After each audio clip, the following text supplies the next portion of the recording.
तो अब ईरान के द्वारा इजराइल पर मिसाइल से भीषण हमले के बाद वेस्ट एशिया का माहौल एक बार फिर से गर्म हो चुका है। और इस बीच दुनिया भारत की ओर देख रही है, क्योंकि अभी तक कई देशों के बीच चल रहे युद्ध में जिस भारत का जिक्र भी नहीं होता था, वह भारत इस बार ईरान और इजराइल की जंग के बीच केंद्र में आ चुका है।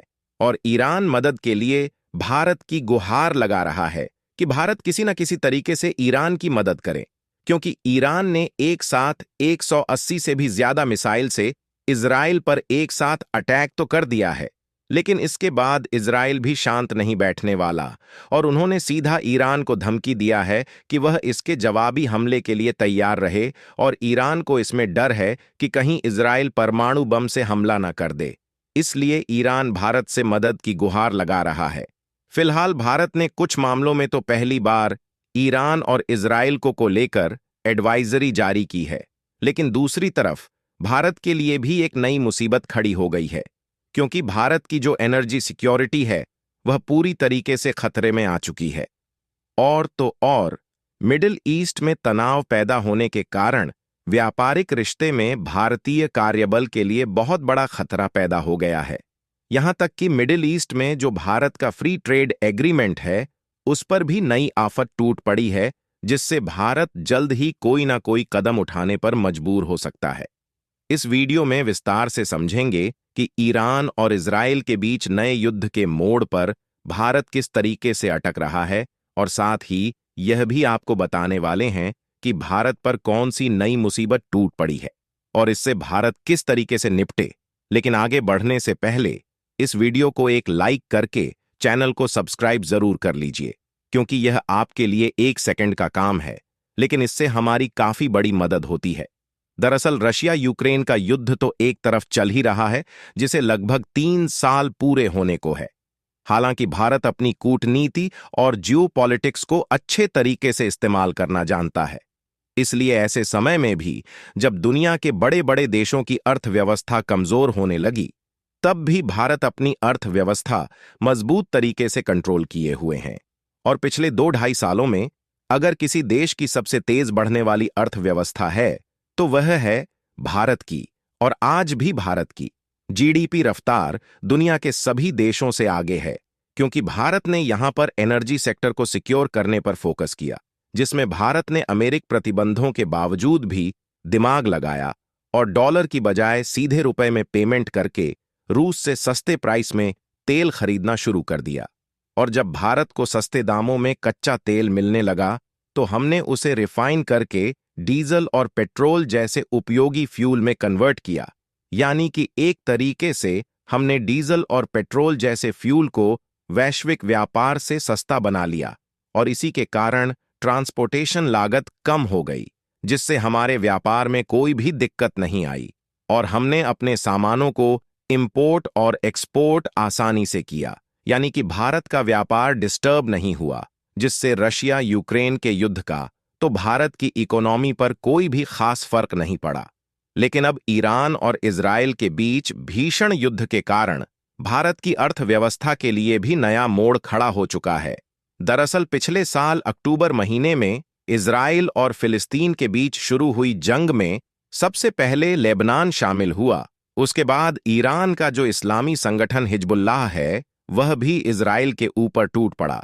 हिजबुल्लाह में जो लड़के हैं वह ईरान के ही लोग हैं, लेकिन इसका जो मुख्यालय है वह लेबनान में है और लेबनान से हिजबुल्लाह और इजराइल के बीच जंग चल रही थी। लेकिन पिछले दिनों जिस तरीके से इजराइल ने पेजर अटैक और वॉकी टॉकी अटैक में एक साथ हिजबुल्लाह के लोगों को खुफिया तरीके से एक साथ उड़ाया, उसमें हिजबुल्लाह के जो चीफ थे उनकी भी मौत हो गई। और साथ ही इसमें इजराइल ने हैकिंग ट्रिक्स का इस्तेमाल करके एक साथ पेजर और कुछ दिन बाद वॉकी टॉकी को ब्लास्ट किया, जिससे यह डिवाइसेस पोर्ट और अब तो आपने हिजबुल्लाह के चीफ को भी खो दिया है। तो क्या अभी भी शांत बैठे रहोगे?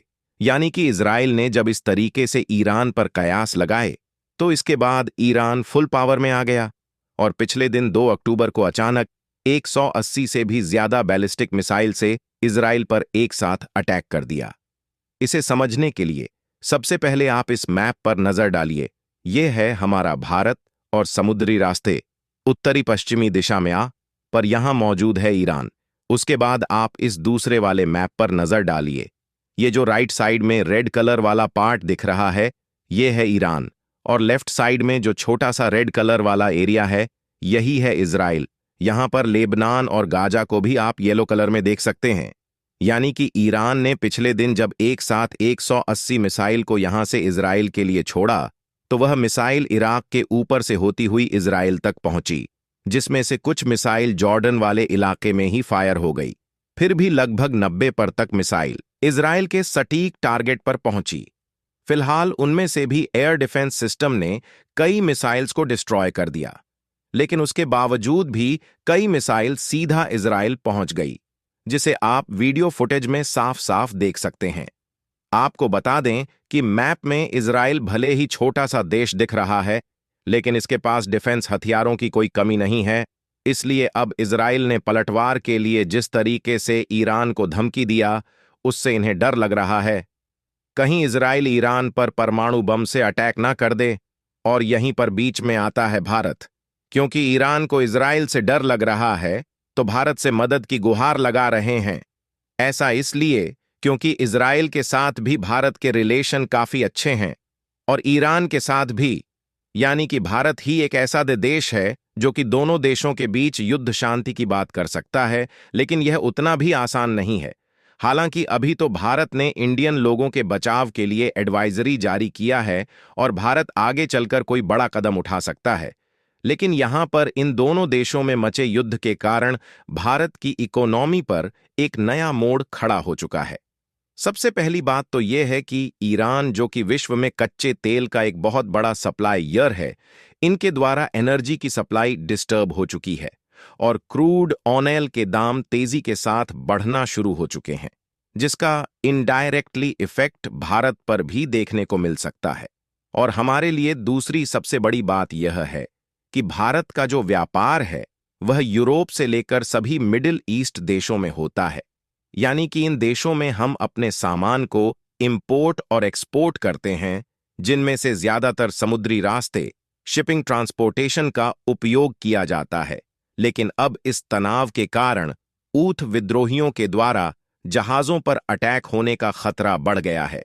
इसके अलावा यूरोपीय देशों के लिए हम लोग इस्तेमाल कर रहे हैं international north south transportation corridor, और यह रास्ता भी ईरान और अजरबैजान से होते हुए रूस तक पहुंचता है, जिसके कारण ईरान की इवॉल्वमेंट होने से यह रूट भी कहीं ना कहीं डिस्टर्ब हो चुका है। यानी कि दोनों देशों के बीच माहौल ठंडा नहीं होता, तो ट्रेड रूट डिस्टर्ब होने से दूसरे देशों में भारत का व्यापार कमजोर हो जाएगा, जिससे इसका ज्यादातर असर भारत की इकोनॉमी पर भी देखने को मिलेगा, और कुछ आइटम्स भी महंगे हो सकते हैं। फिलहाल आपको क्या लगता है कि भारत को यहां पर इन दोनों देशों को टेबल पर बैठकर शांति की बात करनी चाहिए या फिर नहीं? अपनी राय कमेंट में जरूर बताएं, और हमने काफी रिसर्च करके आपके लिए वीडियो लाया है। तो इस वीडियो को एक लाइक करके अपने मित्रों तक शेयर जरूर करें, ताकि उन्हें भी जानकारी मिल सके। इसी तरह और भी नॉलेजेबल वीडियो के लिए चैनल को भी सब्सक्राइब करके बेल आइकन को ऑल पर जरूर सेलेक्ट करें। जय श्री राम।